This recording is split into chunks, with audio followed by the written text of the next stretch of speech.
AP రాజకీయాల్లో ఆసక్తికర సన్నివేశాలు చోటు చేసుకుంటున్నాయి. పొలిటికల్ ఫ్రెండ్షిప్ కాకుండా అభిమానం, ఆప్యాయతలను నేతల మధ్య కనిపిస్తోంది. పవన్ కళ్యాణ్ ఆశీర్వాదాన్ని లోకేష్ తీసుకున్నారు.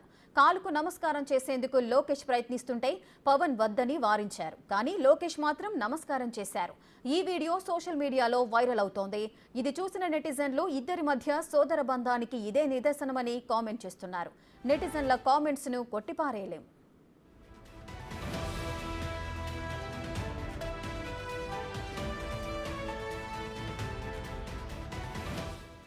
టీడీపీ అధినేతను కూటమి సీఎంగా ప్రకటించిన సందర్భంలోనూ ఇలాంటి సన్నివేశమే చోటు చేసుకుంది. పవన్ చంద్రబాబు గురించి మాట్లాడుతూ ఆయన బాగా నలిగిపోయారని అన్నారు. చంద్రబాబు జైల్లో ఉన్నప్పుడు నారా కుటుంబం ఎంత క్షోభకు గురైందో పవన్ వివరించారు. ఆ మాటలు, ఆ విజువల్స్ చూసిన చాలా మంది భావోద్వేగానికి లోనయ్యారు.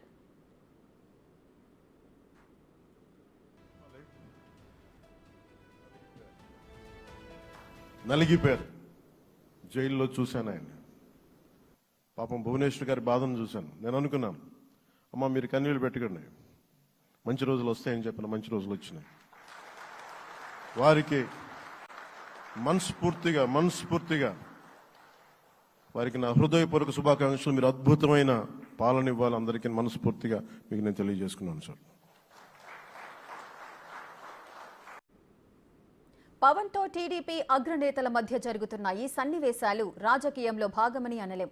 ఎందుకంటే రాజకీయ మిత్రుడిగానే కాకుండా అంతకు మించి చంద్రబాబు కుటుంబానికి పవన్ కళ్యాణ్ అండగా నిలబడ్డారు. చంద్రబాబు అరెస్టు తర్వాత టీడీపీ శ్రేణుల్లోనే కాదు, నారా కుటుంబంలో కూడా ఆత్మస్థైర్యం తగ్గింది. జైలుకు వెళ్లి చంద్రబాబుకు ధైర్యం చెప్పి పవన్ పొత్తును ప్రకటించారు. ఆ తర్వాత చంద్రబాబు కుటుంబాన్ని కూడా కలిసి ఆత్మస్థైర్యాన్ని నింపారు. దీంతో రెండు పార్టీల మధ్య రాజకీయాన్ని మించిన బంధం ఏర్పడింది. అందుకే రెండు పార్టీల మధ్య ఓట్లు కూడా 100% ట్రాన్స్ఫర్ అయ్యాయి.